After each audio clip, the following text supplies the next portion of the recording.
vous êtes sans doute aperçu qu'on avait oublié de vous faire du jardinage pendant l'été. Mais on vous avait promis qu'on récupérerait tout le 13 septembre. Aussi, vous inquiétez pas, on va vous dire ce qui s'est passé cet été. Et vous l'avez su comme nous, il a plu, quelquefois, mais il a fait beau aussi, en sorte qu'on n'a pas eu besoin d'arroser, mais qu'on a eu des légumes comme jamais. On a eu des haricots verts, on a eu des tomates, on a eu beaucoup de tomates, et on en a encore, hein. Et puis des prunes, alors des confitures, vous en avez fait, et nous aussi. Et puis on va vous montrer tout ce qui était à faire, et surtout on va continuer de vous dire ce qui est à faire, car on redémarre. Et vous savez, on va se faire des tas de petits plaisirs en allant de nouveau travailler au jardin ensemble et faire beaucoup pour l'an prochain, car c'est déjà reparti. Après avoir récolté, il faut ressemer, ne jamais descendre au jardin sans un sachet de graines à la main, et on va y aller tout de suite.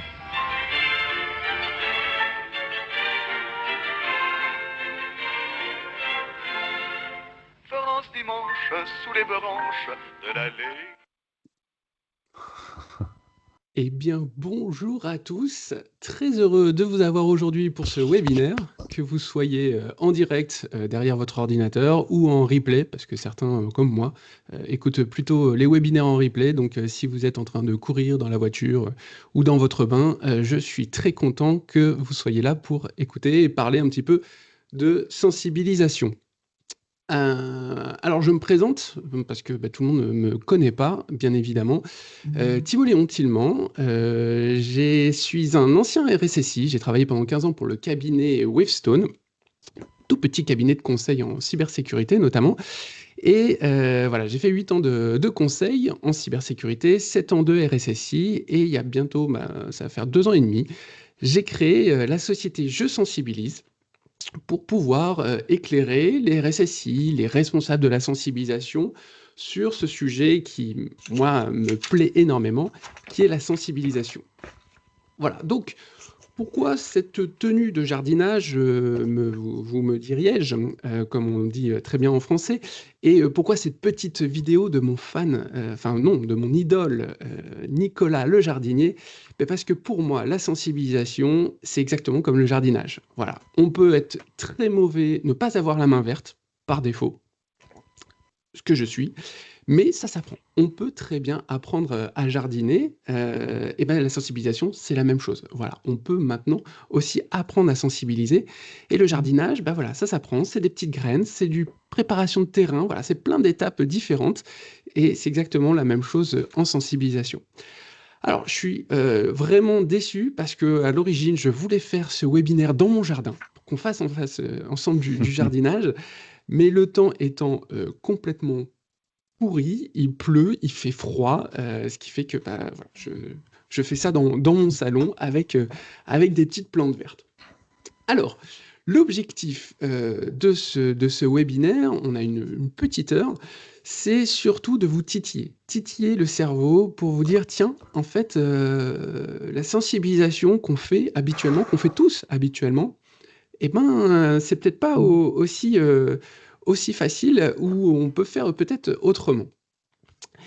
Donc, ce que je vais d'abord commencer, c'est par vous poser une petite question. Et alors là, c'est là où on va voir si l'effet fonctionne bien, enfin si l'effet démo fonctionne bien. Je vais d'abord vous poser une petite question dans la conversation, comme ça me permettra de voir si vous êtes bien là. Et là, vous avez une petite question qui est apparue. Pour vous, la sensibilisation, c'est quoi? Est-ce que c'est des actions pour cocher la case de la compliance? Est-ce que c'est un énième sujet non prioritaire parmi tant d'autres, une réelle mesure de sécurité, ou un ROI qui est plus que négatif?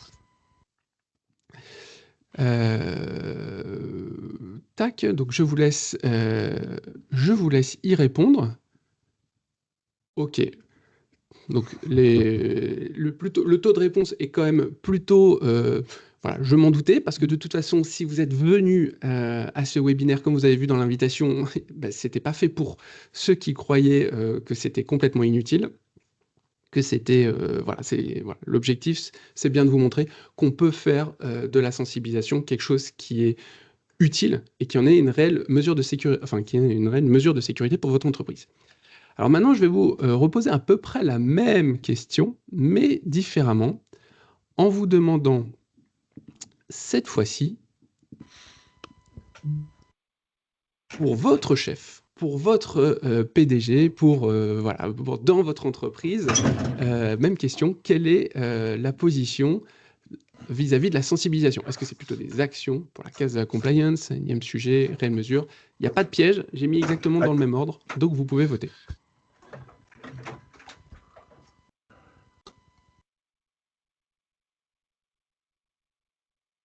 Alors, est-ce que la vision est... Ah, voilà, déjà, on n'obtient pas tout à fait la même vision.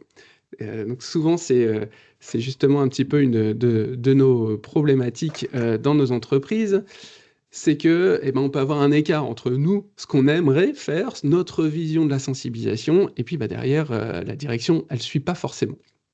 Bon. Mais en tout cas, ça me rassure. Ce qui est pas mal, c'est quand même que vous êtes 61% à avoir le sentiment d'être encouragé, d'être soutenu par votre direction. Donc ça, c'est plutôt chouette. Alors, qu'est-ce qu'on va voir? Non, on va pas refaire notre petite vidéo. L'idée, bah, c'est que finalement, dans beaucoup d'entreprises, on a deux cas qui se présentent. Le premier, bah, c'est finalement, on a dans des entreprises, rien n'est fait. Parce que justement, on pense que ça ne sert à rien, c'est pas prioritaire et autres. Donc on a toute une série de collaborateurs qui sont pas sensibilisés, qui sont pas formés, et ça, c'est encore assez énorme. Donc effectivement, maintenant c'est bien, il va y avoir des nouvelles réglementations, NIS2 et autres, qui vont nous obliger à sensibiliser, mais j'espère que ce sera bien fait et que ce sera pas juste effectivement pour cocher la compliance. Mais dans l'autre cas, on a aussi des collaborateurs qui sont sensibilisés, qui savent ce qu'il faut faire, mais qui ne changent pas forcément leur comportement. Voilà, donc évidemment, il y a le troisième cas où les comportements changent, ça c'est le top, mais peut-être que vous vous retrouvez dans cette situation où vous mettez en place des actions, mais finalement le comportement ne change pas. Alors, on va pas avoir ça aujourd'hui, ça c'est un autre webinaire que je peux proposer à une autre date, mais effectivement le comportement, il est très fortement lié à notre cerveau, et c'est pas parce qu'on dit quelque chose, c'est pas parce qu'on sait quelque chose qu'on va l'appliquer. Voilà, ça c'est tout ce que les sciences comportementales nous apprennent, mais ça va pas être vraiment le sujet d'aujourd'hui. Donc aujourd'hui c'est un petit peu compliqué. On a des gens, on les sensibilise pas, on a des gens, on fait de la sensibilisation, mais derrière il se passe rien. Et pourtant, on le sait, ce chiffre, vous le connaissez certainement, 68% des compromissions sont liées au facteur humain. Alors, il y a quand même déjà une belle chose à savoir, c'est que d'habitude, partout, on entend le chiffre de 90%. Donc ce 90, il vient au départ d'une étude qui a été faite par Verizon. Alors c'est un chiffre que Verizon a sorti, hein, voilà. Mais on voit que depuis des années, ce chiffre diminue. Donc ça c'est quand même chouette, ça montre que votre travail, vos actions payent. Et aujourd'hui, il n'y a que 68%, ce qui est encore énorme, mais on voit que ça progresse. Donc la sensibilisation a une utilité, ça se voit. Mais évidemment, il y a aussi toutes les mesures de protection que vous pouvez mettre en place qui font avancer les choses. Alors, aujourd'hui, je vous l'ai promis, il y aura 5 conseils. 5 conseils, je vais vous les expliquer à la fin. Vous pourrez aussi me poser des questions, j'essaierai d'y répondre. Donc plutôt dans la partie conversation, pas Q&R, parce que sinon je vais être complètement perdu et je ne vais pas réussir à vous suivre. Mais voilà, on se gardera un petit temps à la fin. Et ce que j'ai oublié de dire, c'est que pour ceux qui vont jusqu'au bout, alors ça c'est assez rare, hein, mais si vous allez jusqu'au bout du webinaire, il y a une petite surprise pour vous. Mais je ne vous en dis pas plus, ce sera à la fin. Commençons par un premier conseil en sensibilisation qui, pour faire que la sensibilisation soit utile, pour faire qu'elle fasse changer les comportements, ce premier conseil, il va vous paraître très simple, mais voilà, c'est de vous rappeler que l'objectif de la sensibilisation, c'est bien de faire changer les comportements. L'objectif de la sensibilisation, c'est pas de vous amuser avec tel ou tel outil, de faire plaisir aux gens. Non, l'objectif de la sensibilisation, c'est bien de faire changer les comportements. Et donc pour ça, j'ai une méthodologie que j'ai appelée la TCBO. TCBO, retenez ces lettres, ces 4 lettres, parce que ça veut tout simplement dire Think comportement before outil. Voilà, donc si vous voulez faire de la sensibilisation qui soit utile, Eh ben, c'est comme en jardinage, pour l'instant, on va mettre un peu de côté tous nos outils, hein, parce que c'est pas à partir des outils qu'on saura proprement faire tout de suite du jardinage. Il faut d'abord apprendre, il faut d'abord répéter, penser, réfléchir, qu'est-ce que l'on veut faire, préparer son terreau et autres. Et c'est toutes ces réflexions dont on a besoin avant d'aller sortir les outils. Donc, think comportement before outil, c'est ce que mes amis franglish m'avaient appris. C'est vraiment cette idée-là. Beaucoup d'entreprises dans lesquelles je demande qu'est-ce que tu fais en sensibilisation, c'est quoi ta réflexion, me parle directement, bah moi j'ai un outil d'e-learning, alors j'ai le top du top, il est chouette, je fais des campagnes de phishing et autres. Mais quand je pose la question, mais au départ, c'est quoi le comportement que tu veux faire changer? Pourquoi tu fais ça? Comment tu arrives éventuellement à mesurer ce que tu fais? Là, j'ai beaucoup de silence. Donc, moi, le petit conseil que je vous donne, c'est évidemment, on a toujours des petites bases classiques de messages de sensibilisation qu'on a envie de donner, mais notre cerveau n'est pas capable de retenir 50 000 choses. Nos collaborateurs ne sont pas cons, ne sont pas méchants. Même si beaucoup ont l'impression de vous dire « tu nous saoules avec la cyber, c'est pas mon problème » et autres, c'est sûr, à l'origine, c'est pas leur problématique. Ils ont plein de problématiques. Ils ont leur boulot, ils ont leur quotidien, ils ont la pression de leur chef et autres. Et nous, on vient toujours avec des mesures supplémentaires, des règles supplémentaires. Mais à la fin, ils sont pas bêtes. Ils ont quand même compris. On a tellement la presse, le quotidien, vos actions qui leur montrent que ça quand même devient un peu dangereux la cyber. Donc, il faut faire attention. Le seul souci, c'est qu'ils ont besoin d'avoir que quelques messages pour pouvoir agir et vous être utile dans votre protection de la cyber. Donc, moi, ce que je vous conseille en sensibilisation, c'est d'abord de partir de vos risques, de partir de vos besoins, de partir de vos incidents.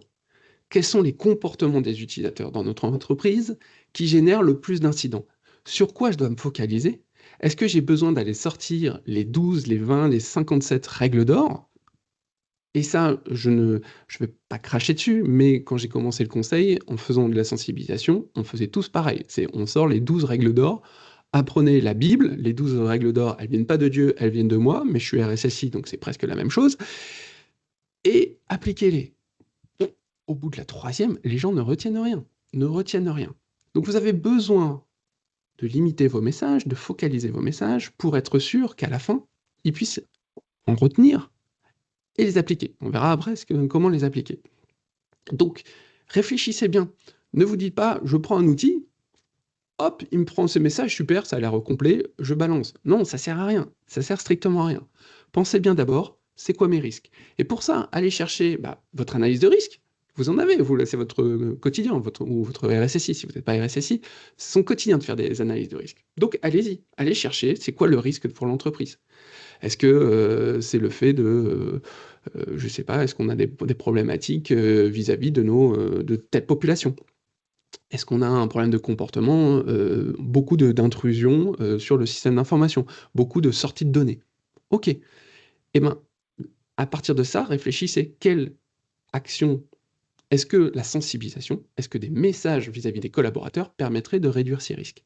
Et si c'est votre top risque, utilisez la sensibilisation pour traiter votre risque. N'allez pas parler de quelque chose qui n'est pas vraiment votre risque. Donc, se focaliser. Et se focaliser, ça veut dire, donc piocher, je vous ai dit, analyse de risque, aller chercher dans la liste des incidents. Regardez quels sont les incidents les plus courants que vous savez. Est-ce que vous avez beaucoup de gens qui connectent des clés USB? Est-ce que vous avez énormément de mails de phishing qui créent des incidents dans votre entreprise?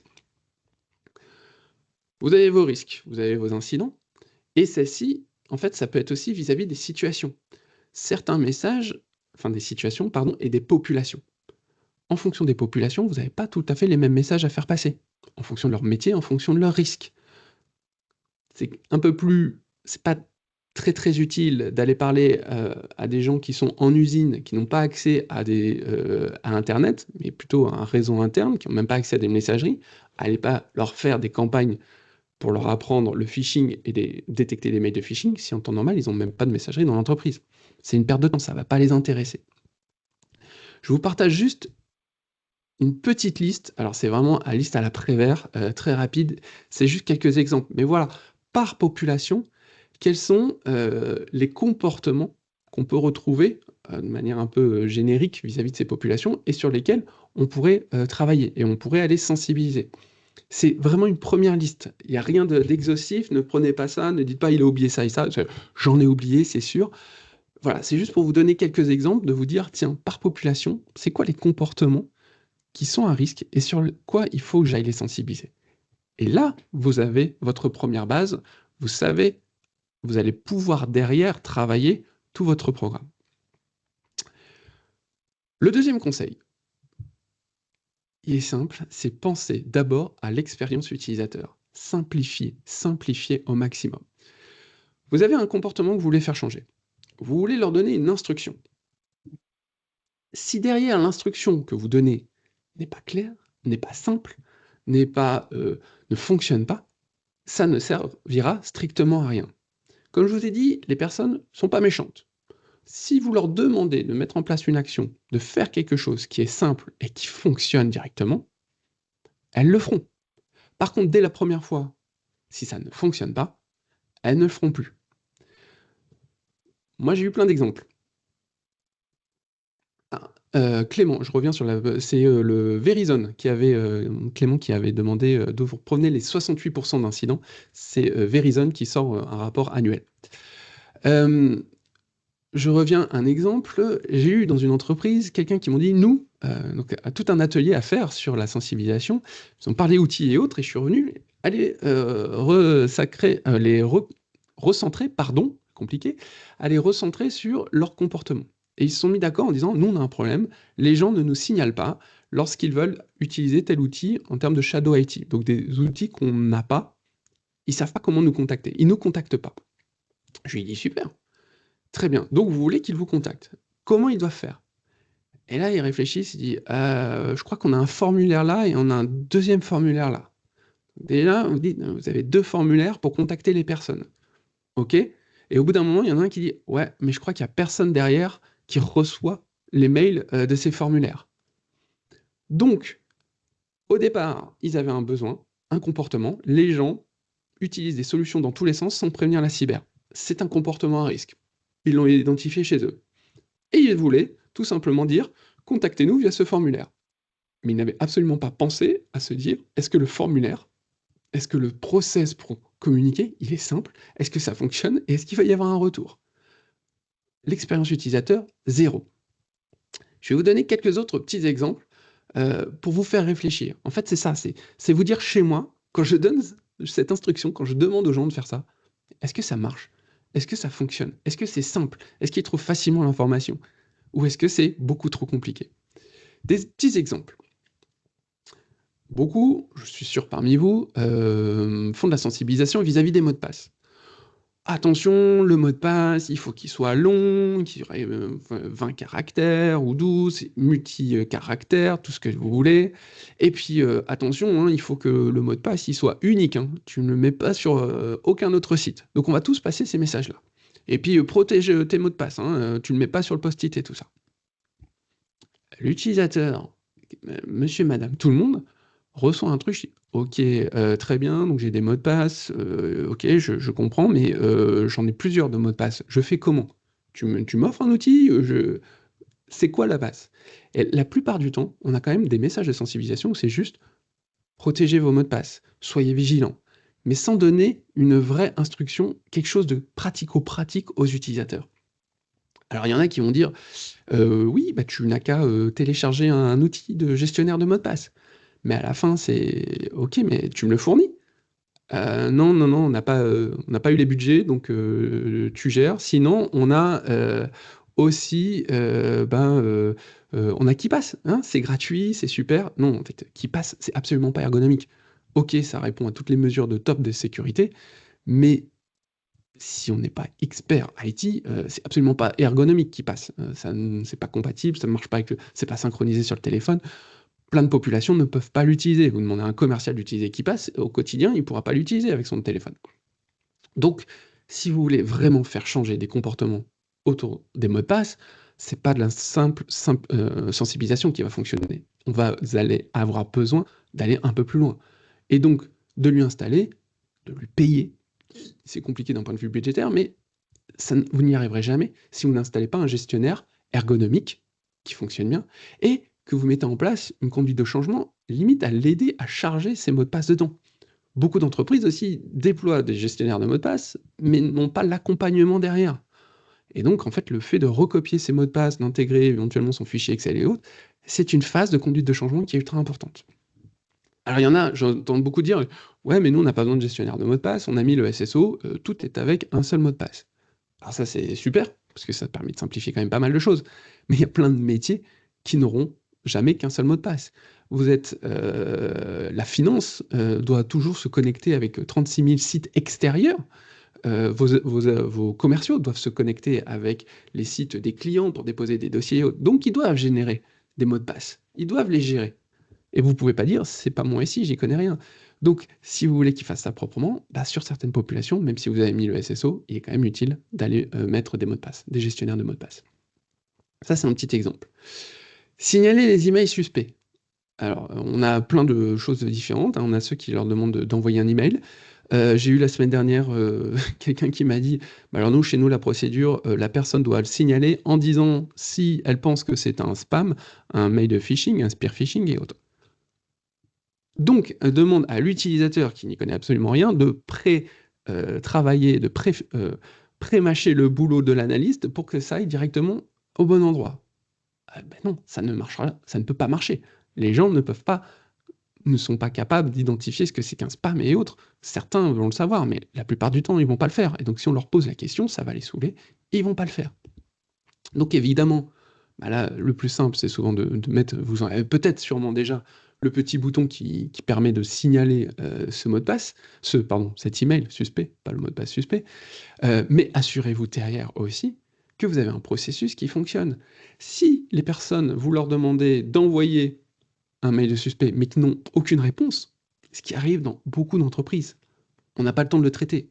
Si tu n'as pas le temps de le traiter, le demande pas, ça sert à rien. Mettez en place un système qui va automatiser et autres, mais déjà, le fait d'avoir une petite réponse automatique, merci d'avoir signalé l'email, on revient vers toi, c'est déjà une première chose. Au moins, il aura le sentiment qu'il a servi à quelque chose. Et derrière, il faut prendre le temps, ça peut être automatisé, maintenant les IA savent quand même faire pas mal de choses, pour qu'il ait cette réponse. Parce que si il n'a pas de retour, il ne le fera plus. C'est simple. À quoi ça sert d'envoyer des bouteilles à la mer si ça ne fonctionne pas?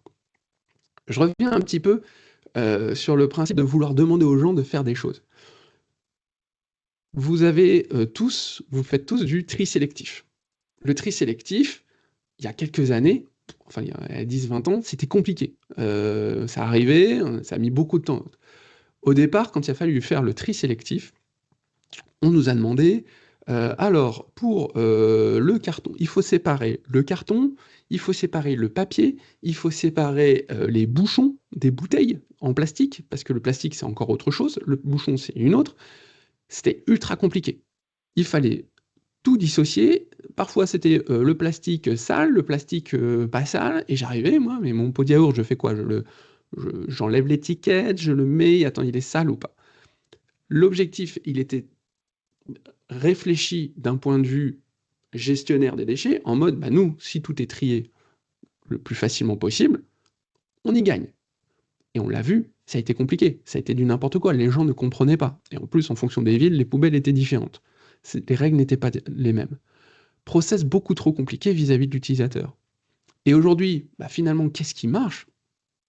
Ils ont changé leur système. C'est maintenant, dans la partie tri sélectif, on peut mettre, en tout cas c'est comme ça chez moi, le carton, le plastique, le papier, propre, pas propre et autres, ça arrive à un endroit, et c'est derrière l'usine qui est capable de trier très facilement tous les types de plastique. Donc ça a simplifié l'expérience utilisateur, et ça a rendu le résultat, le comportement, le changement de comportement beaucoup plus efficient. Les gens arrêtent de faire du grand n'importe quoi. Donc c'est la même chose avec le petit parallèle avec la personne qui demandait aux gens de trier les emails. C'est impossible. C'est pas le boulot de votre collaborateur. C'est le boulot de votre équipe. Et ça s'automatise. Un dernier petit exemple, on peut avoir parfois le message de verrouiller votre mot de passe, votre poste de travail. Décidément, les mots de passe, j'y arrive pas aujourd'hui. Verrouiller votre poste de travail. Compliqué. En fait, pourquoi les gens ne verrouillent pas? Parce que derrière, il va falloir retaper le mot de passe, qui est vachement long, parce que vous avez mis une super politique de mot de passe. Ça les saoule. Ils ne voient pas forcément l'intérêt. Et déjà, première chose, si vous voulez, votre risque, c'est que l'ordinateur se fasse piquer ou que quelqu'un accède quand la personne n'est plus là. Déjà, pensez à limiter le temps d'inactivité avant le verrouillage, c'est déjà une première chose. Et puis, activer éventuellement la biométrie en accompagnant éventuellement les utilisateurs. Mais en activant la biométrie, les personnes auront moins le côté saoulant de devoir retaper leur mot de passe. Et ça c'est un petit gain de temps qui va amener à faire changer les comportements. Donc comme vous voyez là, tous ces quelques exemples que je vous donne, on dirait pas que c'est de la sensibilisation. Mais si vous n'avez pas cette réflexion expérience utilisateur dès le départ, est-ce que mon process il est bien? Est-ce que là, votre sensibilisation ne servira à rien. Vous passerez des messages qui ne seront pas écoutés, qui seront peut-être testés la première fois, mais qui ne fonctionneront pas, et donc les gens ne changeront pas le comportement. Donc pensez bien, mon comportement, qu'est-ce que je veux faire passer comme message, et comment je simplifie au maximum l'expérience utilisateur pour qu'il y arrive. Voilà, ça c'est le deuxième conseil pour que ce soit vraiment efficace. Troisième petit conseil, lorsque vous allez faire vos messages de sensibilisation, on ne parle même pas encore d'outils, hein, on parle de réflexion des messages, quelles consignes je veux faire passer, ben moi je vous conseille, voilà, vous avez 3 enjeux dans vos communications. La première, on a besoin de faire des communications pour faire comprendre l'enjeu, le pourquoi. Le cerveau est beaucoup plus amène à changer de comportement, à changer son geste, à changer son habitude, s'il comprend pourquoi. Pourquoi est-ce qu'il faut mettre un mot de passe long? J'avoue, même moi, des fois, j'ai quand même un peu de mal à le comprendre, parce qu'on va dire: «Oui, alors si on se fait voler la base de données, on peut craquer les mots de passe et tout ça». Ouais, mais des fois, il y a quand même, c'est pas si trivial que ça de comprendre comment on se fait voler la base de données et autres. Donc, vous avez besoin d'être explicite, d'être avec des propos simples pour que les gens comprennent votre mesure et qu'ils ne se disent pas: «OK, il fait du zèle et ça sert à rien». Donc, bien faire comprendre vos changements, ce que vous attendez d'eux. La deuxième, c'est de passer des règles qui sont simples, on en a déjà parlé, et qui soient actionnables. Voilà, soyez vigilants, c'est pas forcément quelque chose de très utile en termes de sensibilisation. Oui, on peut le passer, mais bon, si vous avez vraiment un comportement à faire changer, dites ce qu'ils doivent faire de manière très simple, c'est beaucoup plus facile. Et puis, profitez aussi de vos communications pour vous faire connaître. C'est un moyen. Donc, vous faites une affiche, à la fin, un petit doute, un petit souci, contactez telle adresse mail. C'est un moyen, voilà, de savoir, de mettre aussi dans vos actions, qu'elles soient présentielles et autres, de montrer votre tête. Alors, je vous dis pas que vous êtes tous obligés de venir en jardinier, hein, ça va faire un petit peu bizarre. Mais voilà, les gens ont besoin de vous connaître. Ça donne un visage, ça donne un côté humain aux personnes qui leur demandent de faire des choses. Et ça, c'est quand même beaucoup mieux pour faire passer les gens à l'action. Petit aparté sur contactez-nous. Faites des choses qui soient simples. Hein. Les adresses contactez la dsp-dti-ssv-sécurité@monentreprise.fr. Les gens vont partenir. Même si pour vous c'est vachement simple, c'est clair, c'est votre département. Mais votre département potentiellement il va changer. Personne ne comprend rien à votre organisation. Donc faites des choses simples, security, ou même encore plus simple, IT. Enfin voilà, que la demande aille directement au support et qu'après ce soit le support qui redirige vers la cyber. L'utilisateur, quand il a un problème, ne pense pas: tiens, c'est un problème de sécurité. J'ai un problème informatique basique, basta. Vous avez un process chez vous, je contacte l'IT, eh ben, utilisez les process de l'IT. À vous de vous débrouiller derrière pour que les messages vous soient redirigés. Mais c'est quand même beaucoup plus simple vis-à-vis de l'utilisateur. 36 000 adresses différentes, c'est trop compliqué. 4e conseil. Passer de campagne à programme de sensibilisation. Quelle est la différence? En fait, une campagne, souvent, c'est un moment T on fait une campagne de phishing, on fait une campagne, on fait le cybermois, par exemple. Les gens, dans la plupart des cas, des clients que j'ai pu voir, c'est toujours une réflexion par temps, action temporelle avec toute une série d'actions. Mais il n'y a pas cette vision dans le temps de qu'est-ce que je vais mettre en place pour traiter mon comportement. Et c'est ça qui va être intéressant. Pour ça, je vais me baser un petit peu sur les neurosciences. Voici une courbe que vous avez peut-être déjà vue, qui s'appelle la courbe d'Ebbinghaus. Alors, elle a plus de 100 ans de mémoire, cette courbe, mais elle est toujours un petit peu d'actualité. C'est ce qu'on appelle la courbe de l'oubli. Ce Ebbinghaus a tout simplement noté en se disant, bah voilà, ce que vous apprenez, ce que vous écoutez, 10 minutes après, vous en perdez déjà une notion, une partie. Au bout d'un jour, vous en perdez déjà quasiment 60%. Donc, ce webinaire, pour ceux qui sont toujours là, il y a toujours de plus en plus de personnes, donc ça me rassure, pour ceux qui sont toujours là, bah sachez que minimum, à la fin de la journée, vous aurez oublié 60% de tout ce que je vais vous dire. J'espère que ce sera les 60% les plus inutiles, mais vous allez oublier des choses. Au bout d'une semaine, encore plus, et donc au bout de 6 mois, vous voyez, il ne vous restera pas grand-chose. D'où le fait, souvent, lorsqu'on fait de la sensibilisation, on passe une fois le message. On fait une action pendant le cybermois, on passe un message. Et vous voyez la courbe de l'oubli, en fait, votre message, il va disparaître du cerveau des utilisateurs. Parce qu'en plus, ils ont plein d'autres trucs. On est constamment avec plein de messages différents. Donc, si on ne nous fait pas des petits rappels, c'est les petits côtés verts que vous voyez, c'est ça l'utilité. C'est de temps en temps de mettre en place des bons rappels vont permettre aux gens de retenir les choses beaucoup plus longtemps. Donc, l'objectif d'un programme de sensibilisation, c'est bien, je pars de mon comportement et quelles sont les actions dans le temps que je vais mettre pour pouvoir rappeler mon message. Mais les actions, il y a un enjeu pédagogique qui est différent. Là, je vais partir sur des propos de Stanislas Dehaene, j'ai jamais su prononcer, je sais pas, Dehaene, je crois que c'est qu'on prononce, qui est neuroscientifique, éminent neuroscientifique en France, qui a écrit un bouquin, Apprendre, et il en a sorti une théorie que pour apprendre correctement et retenir les choses, il faut qu'il y ait 4 phases. La première, il faut qu'on nous capte l'attention. Il faut qu'on ait un élément phare qui marque, qui dise tiens, j'ai envie d'écouter, j'ai pas envie de regarder mon téléphone, j'ai pas envie de prendre autre chose. Voilà, je vais écouter ce qu'il va me dire. Donc ça, c'est très important lorsqu'on fait des sensibilisations, d'avoir des éléments qui vont marquer l'attention et qui vont se dire tiens, ça va pas être ennuyeux. On va avoir quelque chose d'intéressant, je vais écouter. Donc si vous n'avez pas l'intention de vos collaborateurs, aucun de vos messages, très peu de vos messages passeront. 2, il faut qu'il y ait un engagement actif. Il faut qu'ils puissent participer, il faut qu'ils puissent manipuler, tester des choses. C'est ça qui est important. Je vous ai fait un petit quiz tout à l'heure. C'est un moyen de vous faire participer. Alors, on est en mode webinaire, c'est un petit peu compliqué, mais on peut trouver des choses. Si on fait participer les gens, l'action va faire travailler notre cerveau et donc mieux retenir les choses.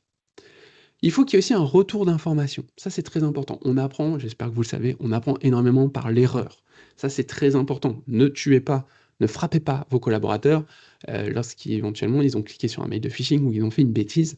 C'est aussi un moyen d'apprendre l'erreur, à condition que vous leur fassiez un retour d'information, ou comme on dit en anglais, le feedback. Ça, c'est très important. S'il n'y a pas de retour d'explication, c'était une erreur, tu as cliqué dessus, voilà pourquoi c'était une erreur, qu'est-ce que tu pourrais faire et autres. Voilà. Il ne faut pas foutre des baffes et dire c'est nul sans apprendre aux gens pourquoi.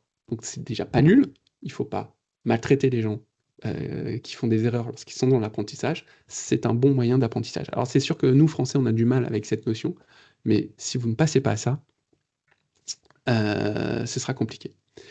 Et enfin, il y a besoin de la consolidation, la répétition des choses. Ce n'est pas parce qu'on l'apprend une fois qu'on va le retenir. À partir de ces éléments de Stanislas, moi j'ai essayé de catégoriser finalement les différentes typologies d'actions de sensibilisation qui sont à notre disposition, justement en 4 types d'activités. Il y a d'abord les activités d'initiation, toute une série d'activités qui vont être là pour capter l'attention, de dire tiens, qu'est-ce qui me fait là? Waouh, là je suis surpris.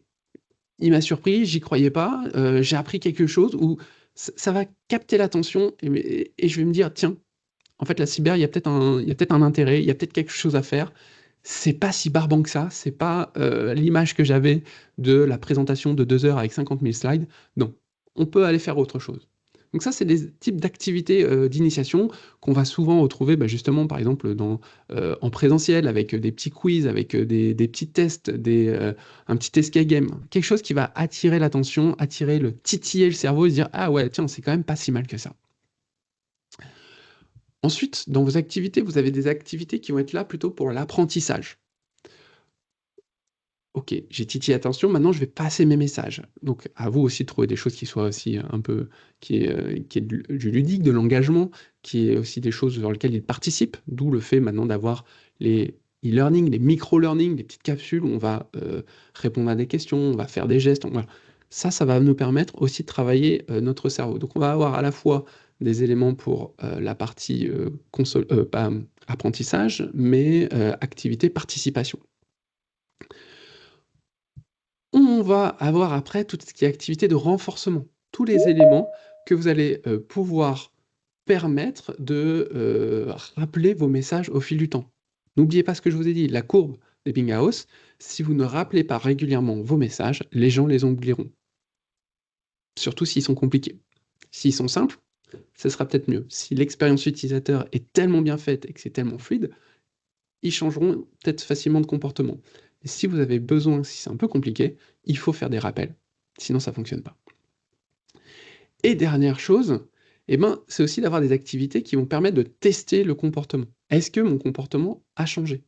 Avec derrière le feedback. Donc ça, c'est important aussi d'avoir ces types d'activités parce que ça va vous permettre, vous, de voir si vous avez été utile dans votre sensibilisation, si vous avez apporté quelque chose dans votre entreprise ou si vous avez cramé du budget pour rien. Si le comportement ne change pas, ça ne sert à rien.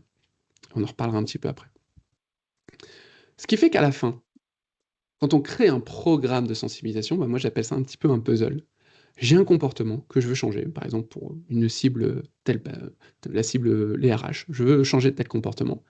Et ben ensuite, je vais reprendre mon petit panier d'activités, d'outils, et je vais dire bah, quelles sont les activités qui vont me permettre d'initier, quelles sont les activités qui vont me permettre de leur apprendre quelque chose, qu'est-ce qui va permettre de faire du renforcement, qu'est-ce qui va permettre de faire tester le comportement s'il a évolué. Alors évidemment, il y a des activités qui se croisent, hein, ça peut devenir un petit puzzle un peu compliqué, mais c'est ça qui va vous permettre de vous dire: «OK, est-ce que c'est bien? Est-ce que c'est cohérent? Est-ce que c'est logique? Est-ce que j'utilise les bons principes de la pédagogie pour faire changer le comportement?» Voilà, donc listez tous vos comportements, choisissez vos activités, faites votre tome et à la fin, vous avez votre programme de sensibilisation. C'est un petit peu plus compliqué que ça, mais de manière très simplifiée, voilà à quoi devrait ressembler votre programme, avec une vraie réflexion. Et là, derrière, c'est beaucoup plus facile d'aller voir votre chef en disant: «Moi, mes objectifs, avec la sensible, j'ai tel et tel comportement qui sont à risque, je veux les faire changer. Voilà ce que je vais mettre en place, pourquoi?» Et derrière, on le verra comment je vais le mesurer. Alors, des outils, des solutions, il y en a une palanquée, hein, je me suis amusé à faire un petit panorama, de tout cela. Donc vous les avez, sur cette slide qui sont identifiés et je vous mets juste dans le chat le lien. Vous pouvez retrouver cette illustration et la liste de tous les partenaires, enfin, c'est pas de partenaires, j'ai aucun lien avec eux, la liste de tous ces acteurs avec bah, qu'est-ce qu'ils font, comment les contacter et autres. Tout ça, c'est gratuit, c'est sur le site, sur ce lien. Voilà, vous trouverez peut-être des petites pépites qui répondront à vos besoins. On passe, parce que le temps avance. 5e conseil, et ben voilà, j'avais un petit peu teasé le dessus, évaluer l'efficacité de vos actions et adapter. J'ai une seule certitude en sensibilisation, c'est qu'il n'y a rien de 100% efficace. Il n'y a pas de solution magique. Je suis désolé, j'espère que vous ne veniez pas avec la recette magique de comment faire de la sensibilisation qui allait marcher à tous les coups. La démarche, oui, mais il n'y a pas d'outil magique. Certaines choses, certains outils ou activités vont plaire avec certaines populations, pas avec d'autres, en fonction de l'entreprise, en fonction de l'âge, il y a plein de paramètres différents. Même avec deux populations différentes, dans une entreprise, telle action peut fonctionner, dans l'autre, absolument pas. Donc il va falloir faire des choix, il va falloir tester, il va falloir essayer des choses et surtout évaluer. Est-ce que ça a fonctionné? Alors, la plupart du temps, quand je demande aux gens qu'est-ce que tu mesures en sensibilisation, j'ai souvent est-ce que les gens ont participé? J'ai cassé mon micro. Est-ce que les gens ont participé? Est-ce que les gens ont aimé? Voilà. C'est souvent ça, les deux mesures qu'on a. Alors oui, elles sont utiles, parce que si les gens n'ont pas participé, si les gens n'ont pas aimé, ce que vous proposez va pas forcément attirer du monde et être largement diffusé, ce qui est quand même votre objectif. Donc ça peut vous permettre de savoir si déjà sur la forme, vous proposez quelque chose qui peut convenir. Mais par contre, ce que vous avez besoin de savoir, c'est est-ce qu'à la fin, le comportement, il change? D'où le fait de pouvoir le mesurer, en réfléchissant dès le départ, en mode « ça, c'est mon comportement ». J'ai eu des risques. Par exemple, je sais que j'ai eu autant d'incidents dans ma liste d'incidents de sécurité. Je pars de ce constat, je mets en place des actions, et à la fin, je regarde, est-ce que j'ai toujours autant d'incidents? J'en ai plus. Bon, bah, peut-être que ma sensibilisation, elle était peut-être pas trop efficace. C'est pas grave, test and learn. J'adore cette phrase, test and learn. On réessaye autre chose. Il n'y a rien de perdu. Essayez, apprenez, mais surtout, évaluez. Est-ce qu'à la fin, votre comportement change? C'est ça la règle numéro 1. Si vous n'êtes pas capable d'évaluer s'il y a un comportement, vous ne pourrez jamais aller voir votre chef en disant « ce que j'ai fait est utile ». Les gens ont participé. Ouais, mais les gens, ils ont participé avec un flingue sur la tête. Les gens ont participé parce que sinon, ils perdaient leur bonus. Ou est-ce qu'à la fin, les gens ont participé, mais est-ce qu'ils ont changé leur comportement? C'est ça qui nous intéresse le plus. Alors, j'ai un petit bonus, un petit conseil bonus pour vous. Le petit conseil bonus, c'est votre objectif, c'est de faire changer les comportements TCVO. Eh bien oui, forcément, je vous l'ai dit, il faut rappeler les messages, parce que bah, là, ça fait déjà 43 minutes qu'on est ensemble, donc vous aviez peut-être déjà oublié le premier message. Voilà, je préfère vous le rappeler, courbe d'oubli, courbe d'Ebbinghaus, vous retenez le TCBO. TCBO, think comportement, before outil. N'oubliez pas, think comportement, before outil. C'était la première règle. Petit récap.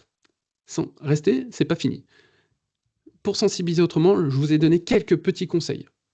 Le premier, donc faites changer les comportements, TCBO. Le deuxième, pensez d'abord à l'expérience utilisateur. Réfléchissez avant de donner une consigne.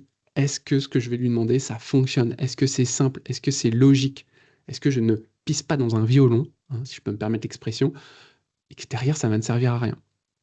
Il le saura, il le verra que vous le dupez à lui demander quelque chose qui est trop compliqué, et il ne le fera pas, et il aura une mauvaise image de vous. Vos enjeux dans votre communication, passez des messages qui vont permettre éventuellement de comprendre, qui vont permettre de savoir quelles sont les actions simples que je dois mettre en place, et puis de vous faire connaître. Très important. Enfin, c'est pas enfin, il y a aussi passer de campagne à programme. Pensez la courbe d'Ebbinghaus dont je vous ai parlé, le fait de réfléchir quelles sont les différentes activités, l'enjeu pédagogique de mes différentes activités, et derrière, qu'est-ce que je vais choisir pour pouvoir répondre à mon comportement que je souhaite changer. Et enfin, évaluer l'efficacité de vos actions et adapter. Ça, c'est juste 5 conseils que je pouvais vous donner en si peu de temps. J'en ai un petit 6e, alors c'est pas je vous ai pas fait 2 fois la blague quand même, mais le dernier conseil que je peux vous donner, c'est d'aller plus loin. Aller plus loin sur comment sensibiliser autrement. Et alors, ça c'est assez simple, je pense que vous m'aviez peut-être vu venir quand même, mais ce que je vous propose, c'est d'aller plus loin grâce à cette formation que je donne, que j'ai créée il y a à peu près 2 ans maintenant, qui s'appelle « Sensibiliser autrement » et qui permet d'apprendre beaucoup plus sur la sensibilisation. Une participation, déjà eu plus d'une 40aine de participants, d'excellents retours de tous les participants. À chaque fois, c'est quand même plutôt unanime, avec pas mal d'entreprises différentes, petites, grandes, privées, publiques, il y a de tout, ce qui rend le partage, vous allez voir, de cette formation ultra intéressant. Et alors, qu'est-ce qu'il y a dans cette formation? Déjà, c'est un fonds qui est unique, parce qu'en France, ça n'existait pas. Il n'y avait pas de formation de ce type-là. Et c'est un format unique aussi, je vais vous l'expliquer. C'est à peu près 36 heures de formation dans lequel vous retrouvez un premier rendez-vous individuel où en face à face, mon objectif c'est de comprendre ce que vous faites en termes de sensibilisation, vous poser des questions, faire un petit peu un bilan de comment vous arrivez à faire de la sensibilisation, qu'est-ce qui marche pas. Voilà, je fais un petit état des lieux pour savoir d'où vous partez dans votre entreprise. Ensuite, toute la théorie, certains principes que je vous ai donnés là, plus j'amène les bases des sciences comportementales, les notions de communication, voilà, plein d'autres éléments. Tout ça, je l'ai mis en mode e-learning, parce que ça m'intéresse absolument pas de parler pendant des heures, même si c'est l'exercice que je suis en train de vous faire, mais bon, il faut quand même le faire de temps en temps. Voilà, l'objectif, c'est que vous puissiez apprendre tranquillement à travers différents petits modules, pas à pas, parce qu'il y a quand même 7 heures, donc il faut y aller, faut digérer, hein, donc il faut y aller mollo.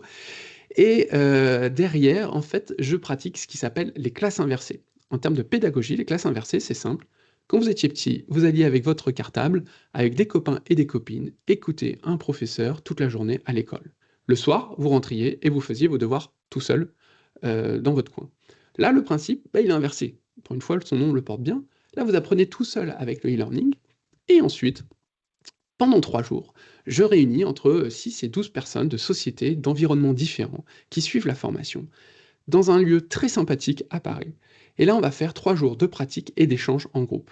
Objectif, à travers différents ateliers, c'est de reprendre certains principes de la théorie que vous auriez lus, mais c'est pas parce que vous l'avez lu que vous avez tout saisi, c'est logique, d'un point de vue pédagogique, vous ne pouvez pas tout retenir, sauf si vous êtes Hulk ou Bioman, j'en sais rien, mais c'est pas possible. Donc l'objectif, c'est à travers ces ateliers, c'est d'avoir le temps de reprendre certains principes, de mieux les assimiler et d'échanger les uns et les autres sur leur retour d'expérience, qui vont alimenter les débats et les idées. Donc ces 3 jours vraiment d'atelier, moi je suis juste un animateur, je n'ai plus rien à vous passer vu que j'ai tout mis dans le e-learning. Suite à ces 3 jours, en fait, même durant le 3e jour, pour donner un petit exemple, le dernier jour, on fait un exercice final en équipe où il faut créer un programme de sensibilisation sur 3 ans, sur une société fictive. Et donc en équipe, l'objectif, c'est d'appliquer toute la démarche. Je vous en ai donné que quelques éléments là pendant cette demi-heure, 3/4 d'heure. Et bien là, il y a une démarche beaucoup plus complexe, beaucoup plus complète, et qui est à appliquer. Et donc à la fin de ces 3 jours, chacun a déjà réussi à créer un programme de sensibilisation qui correspondait en se posant toutes les bonnes questions. C'est quoi les comportements? C'est quoi les qu'est-ce que je souhaite? Comment je vais pouvoir le mesurer? Quelles sont les différentes actions que je vais mettre en place? Tout ça articulé, ils ont réussi à en faire un en une journée.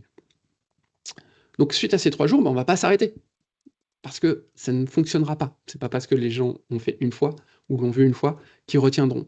J'applique dans mon format ce que je dis dans le fond de ma formation.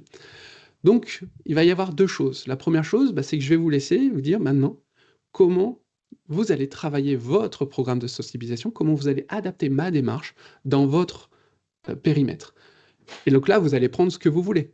Vous prenez des actions, vous prenez quelques éléments comme vous le souhaitez, mais vous allez pouvoir tout choisir. Et une fois que vous êtes prêt avec votre programme, donc ça peut être quelques semaines, quelques mois après, vous me le soumettez, et là on refait un second rendez-vous qui va me permettre finalement de challenger votre programme, de voir, de vous aider, de vous dire tiens, la démarche elle est plutôt bien faite, là tu peux rajouter ça, là on avait vu ça en formation, ce sera intéressant. Voilà. L'objectif c'est de vous aider à challenger votre programme pour que vous puissiez aller voir votre chef en disant c'est ça que je vais faire, voilà pourquoi et comment je vais te prouver que ça va être efficace. Donc il n'y a plus qu'à signer le chèque. Et le dernier élément, c'est que on s'est fait des amis pendant 3 jours, donc on continue, ce serait dommage de se perdre. Une petite communauté WhatsApp qui se crée pour continuer à échanger sur les sujets de la sensibilisation. Et on se retrouve 4 fois tous les trimestres pendant 1 an, avec 1 heure de rendez-vous en visio pour pouvoir finalement continuer à échanger, traiter une problématique de l'un, avec telle population, j'y arrive pas. Ok, on est plusieurs cerveaux, comment on peut t'aider sur cette population? Ou alors, ça peut être un retour d'expérience, quelque chose qui n'a pas marché, quelque chose qui a marché, n'importe quoi qui va permettre finalement de pouvoir continuer à alimenter, se rappeler les bonnes pratiques en termes de programme de sensibilisation. Alors, tout ce programme, avec toutes ces actions, le prix, parce que c'est toujours ce que vous allez me demander, c'est 4 900 € hors taxe, tout compris. Donc pour les 36 heures, tous les rendez-vous sur 1 an. Mais pour ceux qui sont restés sur ce webinaire ou ceux qui viendront l'écouter après, eh ben, je vous propose un petit cadeau. C'est si vous souhaitez participer à l'une de ces formations, il y en a 3 par an, novembre, janvier et juin. Je vous offre une campagne d'affiches personnalisées. Donc, ce sont des affiches qui sont disponibles. Vous pouvez les voir sur mon site. C'est des affiches sportives que j'ai réalisées, qui ont une valeur de 700 € et bah, voilà, je peux vous les personnaliser avec votre logo d'entreprise, vos messages, les noms de vos collaborateurs.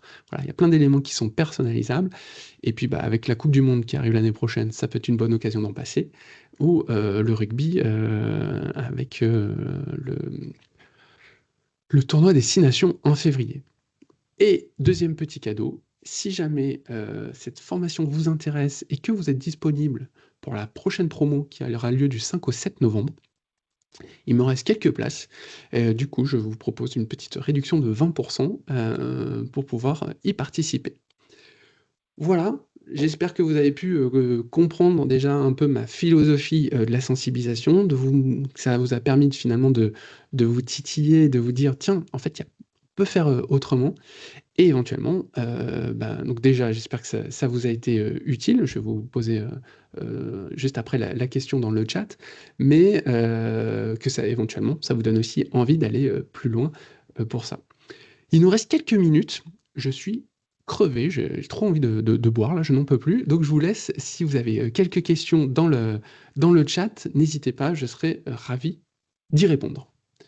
Alors, en attendant, je vais vous mettre la dernière petite question très rapide, ça va m'intéresser quand même.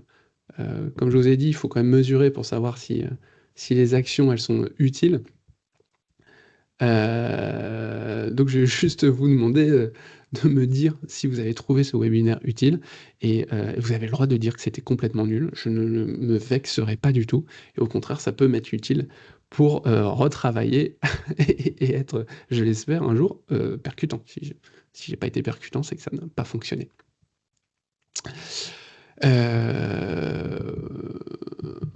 Voilà. Alors, tac, je reviens. Est-ce qu'il y a des questions dans la salle?